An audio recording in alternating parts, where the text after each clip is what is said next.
Hello everyone. ఇవాళ మనతో పాటు ఉన్నారు creative director and political analyst Geeta Krishna garu. వారితో మాట్లాడదాం.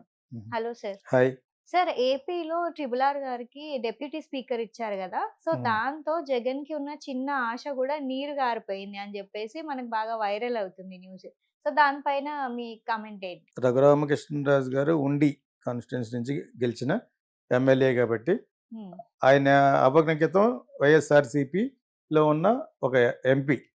హ్మ్. పార్లమెంటరీ లీడర్‌గా కూడా చేసి, అతనికి నోరు పెద్దదనమాట. నోరు కొంపు అంటారు కదా! హ్మ్. నోరిప్పితే foul foul mouth, big mouth. అతని యొక్క స్వయంకృతాపరాధం వల్లనే అతను బ్యాడ్ అయిపోయి, ఇక్కడికొస్తే చంపేస్తారన్నట్టుగా 4, 5 సంవత్సరాలు అక్కడే ఉండిపోయాడు. ఓకే. ఇక్కడ ఇక్కడ బ్యూటిఫుల్ హౌస్ ఉంది. వాళ్ళ అటు కోనసీమ వాళ్ళ వాళ్ళ ప్లేస్‌లో మంచిది ఉంది. హ్మ్. ఆస్తిపరుడు. బ్యాంకులు కూడా చాలా ఫ్రాడ్‌లు చేశాడు. హ్మ్. ఇది క్లుప్తంగా ఆయన గురించి చెప్పేసాం. ఓకే. అతను శ్రీవైష్ణవుడు ఏం కాదు. బ్యాంకులకు పెట్టాడు. 200, 300 కోట్లు పెట్టాడు. ఆ కేసు అలా నడుస్తూనే ఉంది. అదేదో మెల్లిగా సెంటర్‌లో ఆళ్ళకి డబ్బులు ఇచ్చుకొని చేయించుకుంటున్నాడు. హ్మ్. ఇది పక్కన పెడితే జగన్ ఇతనికి ఎప్పుడూ ఇంటర్వ్యూ ఇవ్వలేదట. వాళ్ళ ఫాదర్‌తో ఉన్న సాన్నిధ్యంతోటి జగన్ ఎంత బచ్చా అనుకున్నాడనమాట. ఓకే. ఆర్ అట జగన్ అటువంటోడు కాదు. జగన్ వీళ్ళందరికంటే చాలా డాన్ హ్మ్. దుర్మార్గుడనమాట. వాళ్ళ తాత కంటేను. అంచేత అది ఈ మధ్యన అందరికీ తెలిసింది. సో, ఫ్రాక్షనిస్ట్ అతను. ఈజ్ ఎ హ్మ్. Living factionist. లివింగ్ కూనీకోర్. సో, అతనితో పెట్టుకున్నాడు ఇతను. ఇక్కడికొస్తే చంపేస్తారన్న సంగతి అతనికి బాగా తెలుసు. హ్మ్. అతను ఆళ్ళ పార్టీయే. ఆళ్ళ పార్టీలో ఉండి గొట్టంగాళ్ళని అదే మన గొట్టాలు. సోషల్ మీడియా గొట్టాలు, ఎలక్ట్రానిక్ గొట్టాలు ఎదరకుండా హ్మ్. యేసుకొని ఢిల్లీలో ఇదే జగన్ తిట్టడమే పని. తిట్టడం అంటే బూతులు కాదు. ఏదో హ్మ్. విధంగా క్రిటిసైజ్ చేయడం. అక్కడక్కడ ఆడు అనేసేవాడనమాట. హ్మ్. ఇటువంటివన్నీ ఎదవాసాలేసాడు. అతన్ని ఇంటికాడ ఇక్కడున్న ఇంటికాడ రేకి గీకి చేసి లేపేద్దామని చేసేశారు. హ్మ్. సో, ఇవన్నిట్లితోటి అతను ఈ షాటర్డ్. ఓకే. సో, అటువంటి పరిస్థితుల్లో జగన్ ఓడిపోవడానికి కృషి చేసిన వాళ్ళెవరు? పవన్ కళ్యాణ్ మెయిను. హ్మ్. దాంతో పాటు చంద్రబాబు నాయుడు గారు ఆల్రెడీ 2 టైమ్స్ సీఎం కాబట్టి అతను, లోకేష్, ఇంకా తెలుగుదేశంలో ఉన్నవాళ్ళు, ఎన్ఆర్ఐ కమ్మాస్ హ్మ్. అంతా కలిసి డబ్బులు పోగు చేసుకొని ఏదో విధంగా ఎట్టి పరిస్థితుల్లోనూ జగన్‌ని ఓడించాలి అని ఒక ఆశయంతోటి ఉంచినప్పుడు కొంచెం ఎదరుండి బాగా తలెగరేసి చెప్పినవాడు హ్మ్. పవన్ కళ్యాణ్. అది కొంచెం ఎమోషనల్‌గా మారతాడు కాబట్టి. సో, ఇక్కడికి జాయిన్ అవ్వకుండా ఢిల్లీలో కూర్చొని ఎక్కువ సౌండ్ చేసింది ఆర్ఆర్ఆర్. ఓకే. జగన్ ఓడిపోవడానికి 100% అయితే ఒక 30% ఆర్ఆర్ఆర్ హెల్ప్ చేశాడు. అతని యొక్క నోరు, అతని యొక్క హ్మ్. దాన్ని ప్రోపగాండా అంటారనమాట. ఎగనెస్ట్‌గా చేసిన దానికి హ్మ్. అతని ప్రోపగాండా హ్మ్. ఆన్ జగన్. సో, కాకపోతే అతను ఇటువంటి మనిషి, ఇటువంటి వాడు ప్లస్ రాజులు హ్మ్. క్షత్రియులు హ్మ్. మైనారిటీ అది. సో, ఆ ప్రకారంగా ఇతనికి ఇచ్చేస్తే ఈ ఇన్ని కోట్ల మంది ఓటేస్తారు అయి లేదు. అంచేత అది లోకుగా తీసుకొని ప్లస్ అతని నోరు రేపొద్దున మనల్ని కూడా అనొచ్చేమో అనుకుని హ్మ్. అతను గాలి తీసాడు చంద్రబాబు నాయుడు. సీటు కూడా ఇవ్వలేదు. ఓకే. అతను ఏమన్నాడు, ఎంపీ సీట్ ఇచ్చి ఒక పెద్ద పోస్ట్ ఇప్పించి అక్కడ మినిస్టర్ ఇప్పించి అన్నిటికీ అర్హుడే హ్మ్. అని అప్పుడు అతని పనులు అతను చేసుకున్నాం వ్యాపారం. అవి ఏమి ఇవ్వకుండా అసలు నీకు ఎంపీ లేదు, ఎమ్మెల్యే లేదు అన్న లెవెల్ పట్టుకొచ్చి కాళ్ళబేరానికి వచ్చి ఇంక ఫైనల్‌గా వీళ్ళందరూ కలిసి ఎట్టి పరిస్థితిలో ఏదోటి ఇవ్వాలని మన పవన్ కళ్యాణ్ వీళ్ళందరూ సినిమా వాళ్ళందరూ కూడా దగ్గర అతను హ్మ్. కోడి పందాలకి వెళ్తూ ఉంటారు అతని దగ్గరికి హ్మ్. భీమవరం. సో, ఆ విధంగా ఏదో ఎమ్మెల్యే సీట్ లాస్ట్‌లో అతనికి ప్రతీది కష్టంగా జరిగింది. ఎందుకంటే ఓకే. అతని నోరు వాళ్ళ క్షత్రియులు పెద్ద ఎక్కువ మంది లేరు. హ్మ్. అంచేత వాళ్ళకి పెద్ద భయపడిపోవాల్సిన అవసరం లేదు పాలిటిక్స్‌లో. అంచేత ఆళ్ళు ఒక వర్గం అంతే. హ్మ్. కాపుల్లాగా ఉంది 37% ఆళ్ళు లేరు. హ్మ్. అయినా కూడా కాళ్ళు దగ్గరేస్తూ ఉంటారు ఎప్పుడప్పుడు. ఎందుకంటే మంచి వ్యాపారాలు చేసుకుంటూ ఉంటారు హ్మ్. ఆళ్ళు యాక్చువల్‌గా. సో, ఆ విధంగా ఇతన్ని కరివేపాకులో తీసి అవతల పడేశారు. ఓకే. అయినా పాపం లాస్ట్‌లో సీట్ రావడానికి పవన్ కళ్యాణ్ కూడా దోహదపడ్డాడు. హ్మ్. అంటే అతను కామెడీ పీస్ అయిపోయాడు. హ్మ్. యాక్చువల్‌గా మరి కామెడీ పీస్ చేసుకుంది అతనే. స్వయంకృతాపరాధం అంటారు దీన్ని. ఓకే. సో, అతను ఇచ్చాడు, గెలిచాడు మొత్తానికి. గెలిచిన తర్వాత స్పీకర్ ఇచ్చేస్తాడని హి వాస్ ఎయిమింగ్. హ్మ్. నీకు సీటే అంతగా ఇవ్వడానికి ఇష్టం లేకుండా అయిష్టతో ఇచ్చారు. హ్మ్. అటువంటప్పుడు నీకు స్పీకర్ ఎందుకు ఇచ్చేస్తారు? ఆ మాత్రం కామన్ సెన్స్ లేదు అతనికి.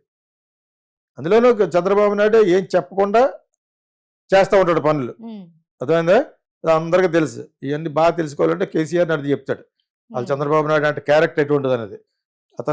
ఇతను ఓడి వడబోసాడు దగ్గరుండి. ఓకే. వాళ్ళిద్దరు ఒక పార్టీయే కదా! హ్మ్. అంచేత ఇతనికి ఇంకా తెలియదు, అంతకు అనుభవం లేదు. ఇస్తాడు అనుకున్నాడు, ఇవ్వలేదు. ఇండైరెక్ట్గా వీళ్ళతో ఇప్పటి వరకు ఇచ్చాడు.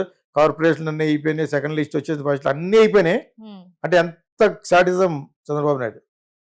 లాస్ట్లో ముష్టి పాడేసినట్టు అయ్యన్న పాత్రుడు తర్వాత అయ్యన్న పాత్రుడు నాకు ఫ్రెండే. అయ్యన్న పాత్రుడు స్పీకర్ ఇచ్చి ఇతనికి డిప్యూటీ స్పీకర్ ఇచ్చారు. అదేంటది కట్టుతోడు కోసం ఇచ్చింది, అది పెద్ద పాత్రే లేదు. అయ్యన్న పాత్రుడికి ఇతను లీవ్ ఇచ్చినట్టు లెక్క. నువ్వు ఒక వారం రోజులు 2 రోజులు పక్కన తప్పకుండా నేను వెళ్ళి కూర్చుంటాను, ఈలోగా జగన్ ఒకేలా మార్చుకుని వస్తే అక్కడ నాకు కక్ష తీర్చుకుంటాను. అంత సీన్ లేదు. వాళ్ళు ఎలాగా రారు అసెంబ్లీకి, వచ్చినా కూడా ఏదో ఫిట్టింగ్ పెట్టేసి పోతారు బయటికి ఎవ్రీడే.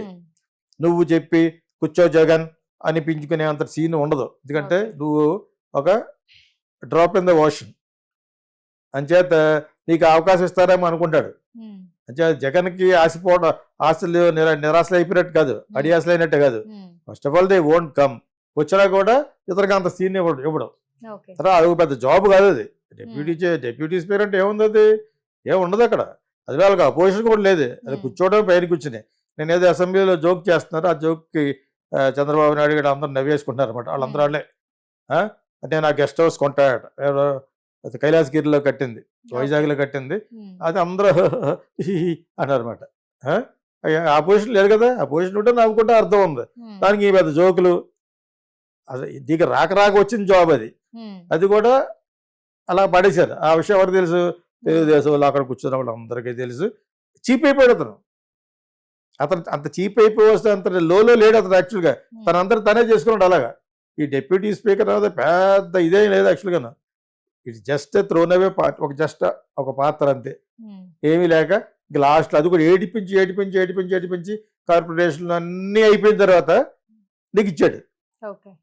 మీకు అర్థమైందా? అంటే this explains about the characteristic of Chandrababu Naidu.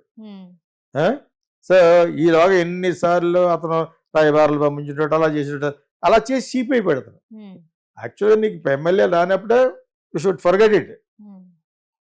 అంతే. నీకు ఏమైనా డబ్బులు ఉంటే అక్కడికి వెళ్ళి కొనుక్కోవాలి. 100, 200, 300 కోట్లు డబ్బులు ఉంటాయి. ఎక్కడ వేరే స్టేట్లో వెళ్ళిపోవాలి. జయప్రద వీళ్ళందరూ వెళ్ళినట్టు ఏం చేయరాళ్ళు. ఎక్స్ట్రా ఆ అమ్మాయి అందంగా ఉంటుంది, ఎక్కడైనా గెలుస్తుంది, సినిమాలో ఉంది కాబట్టి. అదేవిధంగా నువ్వు కూడా అక్కడికి వెళ్ళి గ్లామరస్గా ఏమైనా పనులు చేసి వేరే స్టేట్కి వెళ్ళిపోవాలి, వేరే పార్టీకి. నువ్వు అది తెలియకుండా ఇక్కడే కూర్చుని వేలాడి అదే భీమవరం, అదే కోడి పందాలు, నీకు అదే ఇది చేసుకుంటూ వెళ్ళావు, చీప్ అయిపోయావు. ఇది డిప్యూటీ స్పీకర్ పెద్ద పోస్ట్ అది. I don't understand. They made you full. Definitely they made you full. అది కూడా లాస్ట్లో ప్రతి ఒక్కటికి చిన్న పోస్టులు కూడా అన్నీ అయిపోయిన తర్వాత పెట్టేటి మీకు. ఎంతకంటే ఘోరమైన అనుభవం ఎంత అవమానం రాజులకి ఇంకా రాదు. Is representing Kshatriyas. Suppose to one of the major caste కాదు కానీ మైనర్ అయినా కూడా ఉన్న కొద్ది మందిలో there are some rich people are there. వాళ్ళందరికి కూడా ఇది ఒక పెద్ద బ్యాడ్ ఇది. Chandrababu Naidu and Pawan Kalyan they did not do justice to RRR. కానీ జగన్ ఓడిపోవడానికి దోహదపడిన వాళ్ళలో 30% పాత్ర త్రిబులార్కు ఉంది. కానీ అది వీళ్ళు ఉంచుకోలేదు. ఎందుకంటే ఉంచుకున్నా కూడా వాళ్ళ మీద కూడా మాట్లాడతాడు. ఇతనంటే భయం. నోరు సంపాదించుకోలేని వ్యక్తుల దగ్గరికి వెళ్ళరు. ప్లస్ ఏమో ఇతని వల్ల వాళ్ళకి ఏమో లాభం రాదు, వీళ్ళ వల్ల అతను లాభం కానీ అతని వల్ల రాదు. కానీ మొన్న వచ్చింది, ఢిల్లీలో కూర్చుని అతనికి ఇచ్చిన క్వార్టర్లో కూర్చుని గొట్టాలు వేసుకుని ఎలక్ట్రానిక్ మీడియాతో ప్రతిసారి జగన్ దుమ్మెత్తిపోయడమే అతని మీద. అక్కడ చూసారు రేపేయడానికి వెళ్తే అతన్ని జగన్ పార్టీ వాళ్ళు. మామూలు డేట్లో వీళ్ళకి అసలు స్క్రూపుల్స్ లేవు అసలు. వీళ్ళకి మోస్ట్ అన్స్క్రూపులెస్ పీపుల్ జగన్ పార్టీ పులివెందుల్లో వాళ్ళు అనమాట. సో అయినా కూడా ఎలా తప్పించుకున్నాయంటే బట్ అది దైవికంగా జరిగింది. ఇక హైదరాబాద్ వస్తే శాతం చూశారు, అది అతనికే తెలుసు ఆ విషయం. సో ఇప్పుడు నీకు డిప్యూటీ స్పీకర్ ఇవ్వడం అనేది it's a big joke. Okay sir, thank you.